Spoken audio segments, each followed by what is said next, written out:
amazing. Take no prisoners. I don't care who you are. And Damian Lillard's my guy, by the way. But come on. Russell Westbrook makes me happy. There's only one Russ I want to see. Angry Russ. Right? At all times. Right? Welcome to The Jump. Presented by Doers. George needs to get a display here on the set. Then we can really whip it up here. Welcome to The Jump. I'm Rachel Nichols. Our future Hall of Famer, Tracy McGrady, is back with us. Mark Stein, NBA insider, back in the building. Honored. Welcome. Nice I like that jacket too, brother. I like those shoes. Maybe we'll talk deal later. I don't think this fits you. And I'll just keep talking doers. Guys, Draymond Green, he warned everyone. Seriously, last month, he explicitly came out in the media and warned other teams, do not try to win a game with a play drawn up against me. Which from other players might sound like trash talk or senseless bravado. But it ain't trash when it's the truth, baby. Take a look at what happened last night when Anthony Davis, one of the most gifted players in the NBA, tried to go at Draymond to tie the game in the final seconds. I mean, that's straight up robbery, right? And it's hardly the first time. We are only 7 weeks into the NBA season, and he has been killing teams at the end of games night after night. Remember this against the Hawks, poor Dennis Schroeder? And then former Warrior Kent Bazemore, he got the same treatment on the next trip down the court. Or against the Bucks, again, checking one of the league's best young stars, Giannis Antetokounmpo. Nope, sorry. Draymond will just be taking that ball away now. Thank you very much. This is why Draymond is the front runner for Defensive Player of the Year. It's not just his defense, it's his defense in the clutch, and that he can do it guarding 1 through 5. Draymond even got the seal of approval from the glove this week. Gary Payton told Comcast Sportsnet, Dre reminds him of fellow Hall of Famer Dennis Rodman. Now, Payton did have one recommendation for Draymond. He said that he wants Dre to work on the officials and the way he talks to them to get them on his side. Now, that's ironic considering it was just Monday that Draymond told our Chris Haynes that he has actually been holding back all this time. Yeah, here's the quote. Trust me, he said. There's a lot I hold back. I know some of the stuff I would say, the things that it would bring, and it would probably be a distraction, so I stay away from it. I definitely hold back quite a bit. Now, first, I would like it to make it clear, I would pay-per-view the heck out of a video diary of the basketball talk that Draymond is currently holding back. Again, just the basketball talk. But please, some network out there, make it happen. Second, I love how Draymond speaks his mind. It's one of my favorite things about him. So I'm not sure I agree with Gary Payton that his problem is how he talks to people, especially officials.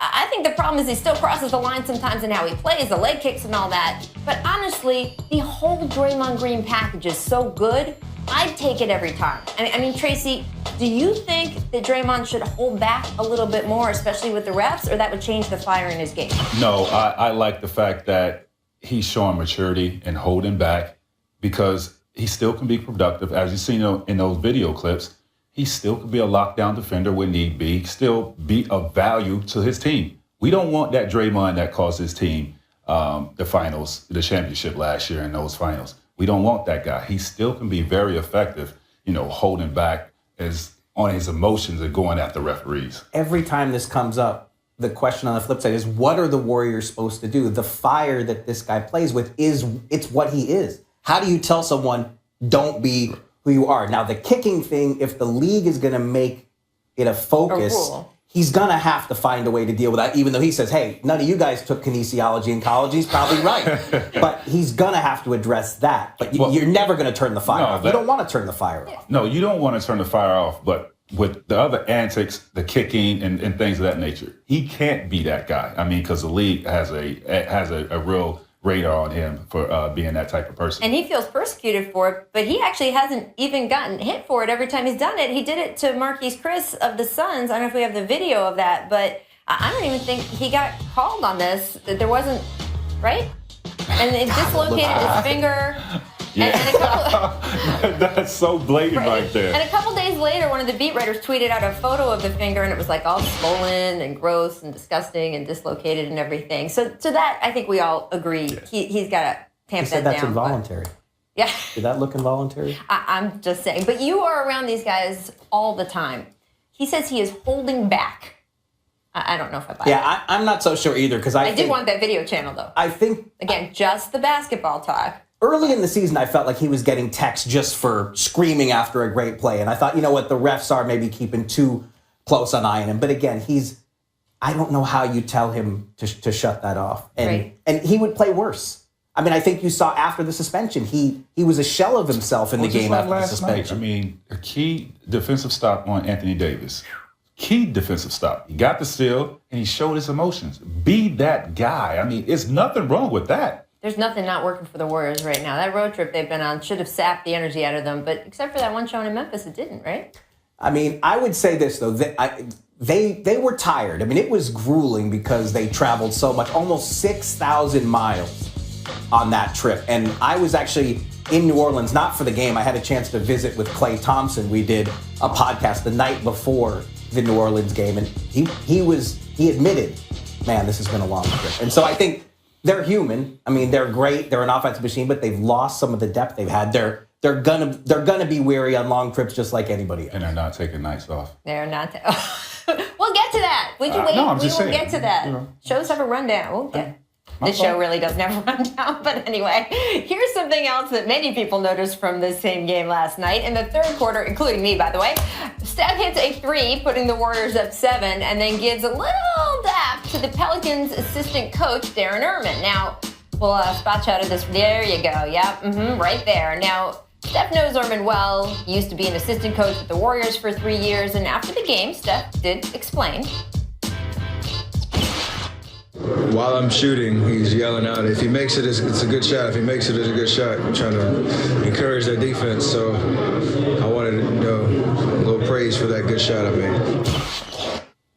I mean, I know why Steph wanted to do it. Are you cool with the guy on the Pelicans bench, the assistant coach doing it? Nah, not right? if I'm a player on the team. Not when this guy's dropping 30 on us and we're losing. I'm not cool with that. I'm going to defend Darren Erman here and say that he didn't know how to react. He was caught up in the moment. Look, assistant coaches get starstruck too.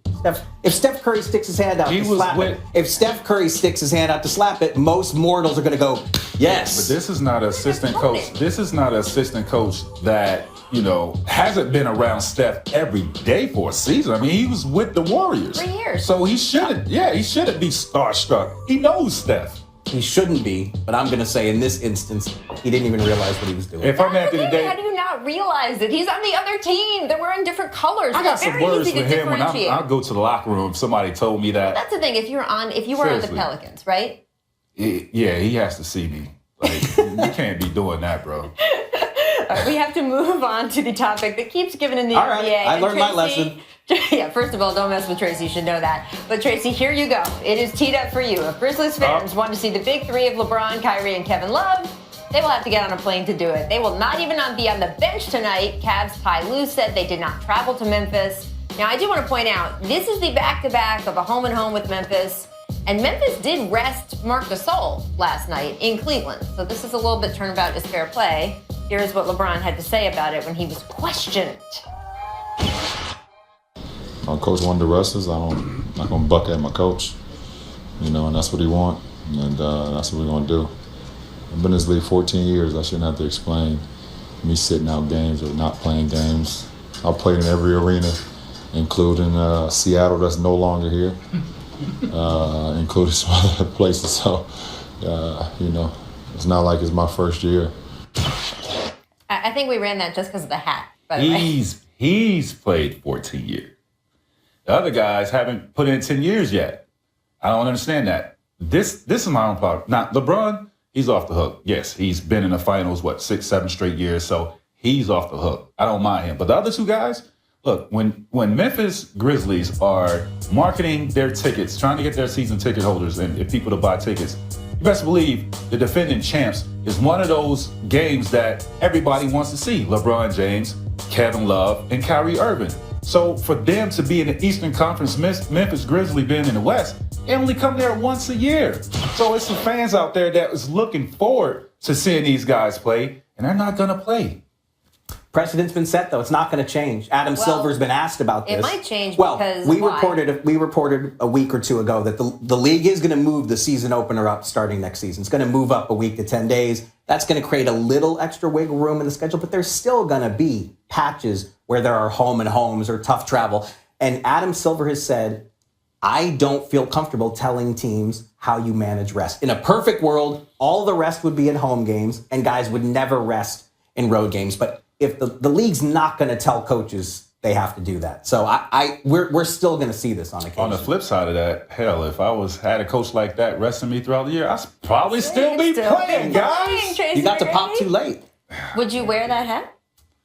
It was okay on LeBron. He could get away with it. He can get away with it. You that good? I don't know. Who's going to tell him? Could get away with that hat. I'm just saying. We have to take a quick break, but we have a lot more to come. We will discuss Dwyane Wade's ejection and the Bulls' loss to the Timberwolves. Plus, Kristaps Porzingis is fired up, people. We will discuss the unicorn going after Marquise Chris last night. On a Marquise Chris in this show today. It's his moment. The Jump is presented by Doers, the world's most awarded blended Scotch whiskey. Live true. Drink responsibly. Welcome back to The Jump. Presented by Doers. Wade to the rack.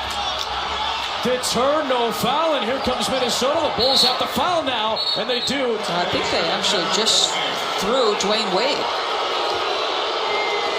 Did he just get ejected? I think he did, and he knew it too. You are right, Doris. He knew it immediately, and he goes straight to the locker room. He knew it, whatever it was that transpired a moment ago. With Ben Taylor, one of the youngest officials in the league at 31 years of age, Wade knew he was going to be done. Oh, that's What funny. do you think? Was it justified on D-Wade's Listen, part? man, it all fell apart for them. I was losing to them. Right. I would have got thrown out at the end too. Sour. I mean, look, they gave up a 21-point lead, He right? got his money's worth. If he takes a walk like that, he knows he got his money's worth. Knows, right? And you know, with the official too, they pointed out on the broadcast, one of the youngest guys in the league, trying to set the precedent to other guys around the league. You cannot do that in my face and curse me out the way that Dwyane just did. So that is a little bit about what's going on there too. But let's talk about the team on the other side, Timber Pups. The Young Wolves, 21-point comeback on the Bulls last night. That is the largest comeback of the season thus far of anyone, anywhere. So props to them. Zach LaVine, 24 points in 43 minutes. And the whole team, right, just looked like they really wanted to win for Tibbs. And Tracy, you talked to Karl Anthony Towns about it after the game. Carl, it's T-Mac. Great win, big fella. Tell me the importance of getting this win for Tibbs being back in Chicago. I mean, it was real important. To me personally, it was. I didn't shoot the ball well tonight, and, I just felt every time I missed a shot, that I was letting Tibbs down, but I just tried to pick it up on the other end. When you're not hitting shots, there's a lot more ways to be just as effective, and I just tried to bring a lot of energy all around. I told Tibbs in the fourth quarter, I'm going to bring this home for you, so I'm just glad that I was able to come true on my word. That was so sweet, right? I mean, they clearly meant something to him. Well, first of all, I loved how his face lit up. And said, T-Mac. We never get reactions like I know, that. we never do. It's just like, oh, Rachel, hey. But that was a great question because we had talking on the show yesterday that this hadn't quite gelled between the coach and these young players. But last night you saw it. And we talked about what Tibbs brought to the Bulls when he was coaching that team, right? Their identity, they were a tough, gritty team. This is what I expected to see out of Minnesota when Tibbs was, named the head coach with this young group of talent. You have 3 guys on this team averaging over 20 points. And I expected to see the grit and tenacity out of these guys because that's what Tibbs bring. They showed that last night. Now, will this be a catapult to something, greater for them? We have to find out. Well, if your theory's right and Towns' sound after the game backs it up that they really were playing for Tibbs, it's a great sign because I think this has been a really tough first 25 games for both sides. These are young kids. We know young does not win in this league. These guys have never been coached as hard as Tibbs is going to coach these guys. But then for Thibodeau, it's an adjustment too because in Chicago he had vets. And this is a team full of kids who are going to take time to learn his way. So talk to them differently. They looked connected last night, and that's a great sign. Right, so we could see this could be the beginning of something. Sometimes you need to get a little angry to make it all work. Who knows? There were actually a lot of good games last night, not just that one. Knicks Suns went into overtime, but I got to tell you, the moment that got all the attention, I love it. This dust up, I love it. Kristaps Porzingis, Marquise Chris, And look, Porzingis gets pushed down and then retaliated by Conan shoving the Suns rookie. This angle is amazing, by the way, right? Boom! They both got teed up. After the game, Melo had some words of praise. I wasn't surprised. He needed it. He needed to, get that. Sometimes people try to take advantage of his kindness. I've never seen him get that angry. So for him to kind of get to that point, obviously something was going on. I love it, right? Yeah. I mean, this guy has game. 7'3", he has game, and the young fella tried it. So I wanted to see him retaliate. They're going to push him around and test him. Look, you're a man first. Don't let nobody punk you out on the basketball court. This is a good tack to take, right? This is a good. Sure. You get I'm not mad at him for this. Don't let nobody push you around. Get up and retaliate. The only thing I don't like is that it kind of has that he's European, so he's soft and he's got to prove himself undertones. And that just I don't like only because this guy, since the minute he got to New York, has done everything right. This is basketball. He's handled. I was going to say, I don't think it's a European thing. I think he's a young guy in the league and he's got to prove himself. Look, listen. I'm not so sure. That's a sign of respect right there. That's what that is. I respect you. But I'm going to test you and see, what type of man you are. Right. Well, I mean, look, this wasn't the first time, right, that we've seen the Suns and the Knicks stuff. We've got some good old video here. Doc we're going to rip this out if we get an excuse to. Doc Rivers and KJ. Look, KJ, you can't be running now. That's a different league. That is a different league. You just see the speed at which those guys were confronting each other. This would not happen. This would not happen today. But it's fun to show. Come on. And today, look, it listen, makes last night man, our fans will love that today. Tracy's all wistful. He gets his cup up. They He's will like love ready that. to have a Ratings cup will of be sky high. They'll be tuned in just to see a fight. You'd come back if that was how it was. I love it. Then he would come back. We have to take a quick break. We got a lot more to come, but first, here's our distant replay. This date in 2004. We got a little surprise for you, Jason. Check it out. Feeds Richardson. Robinson gets it off in time, left it short. Richardson, ferocious Poor Sean Bradley, man. Yeah, you didn't say that when you did it. You'll see that play over I was there when Tracy did it to him. I was there for that one. This happened a lot in the early 2000s. That actually was the same year, I think. Stan Van Gundy, when asked about the Pistons having a stretch of winnable games coming up, but after losing to the Sixers, said, "We are capable of beating anybody. We are capable of losing to anybody." Basically, he's saying, guys, we're not that good. No matter who we play against, we can't take them lightly. That's exactly what he's saying. Well, they lost to the Sixers, so. Right. I don't ever want to be a beat writer again, but if I do, I want to cover Stan Van Gundy. Right? Be every around, day, just fills it up. Soak in the Stan He Van writes it for you. Gundy-ness of it all. And that's a shot at the Sixers, too. I mean, It's a shot at the Sixers. It's a little bit of a You shot. can say that about every Guys, team in the right? league, though, except Cleveland and Golden State. Everybody can beat everybody. What do you think it's like playing for a coach who says stuff like this, though? I think he's just trying to motivate us and have us understand that, again, we can't take, no matter who we play, Right. we can't take them lightly because we're not that good. Right. So these quote idea of winnable games from the media when we all come up and say, "Oh, you've got winnable games." So you paid attention to what coaches said in the paper. Just whatever. I did, especially Jeff Van Gundy. Right? Yeah. Right? Yeah, you got it. There you go. Time for Make or Miss. Those Van Gundy brothers, you cannot ignore them. Make emojis. The Hawks tweeted a season recap after last night with emojis representing all of their wins and losses this season. Yeah, I don't know how closely you can see that, but there's not as many smiley faces as one would like. They're 3-11 in their last 14. Tracy's doing the human version. Mark, what is going on with this team? Well, Schroeder and Bazemore, I would have to say, not living up to their new contracts. I think Kyle Korver is missing Jeff Teague. If the Hawks were as cohesive as their social media team, because they're really good on social media, they would be. Although they apparently need Tracy to do the faces for them, they would be good. Miss Booksmarts, take a listen to this. Karl Malone was one of the most dominant at this two-word position. Amy. What is point guard? Nope. Tim or Bridget? He was a great power forward. Oh, man, that's a big point guard there. Right?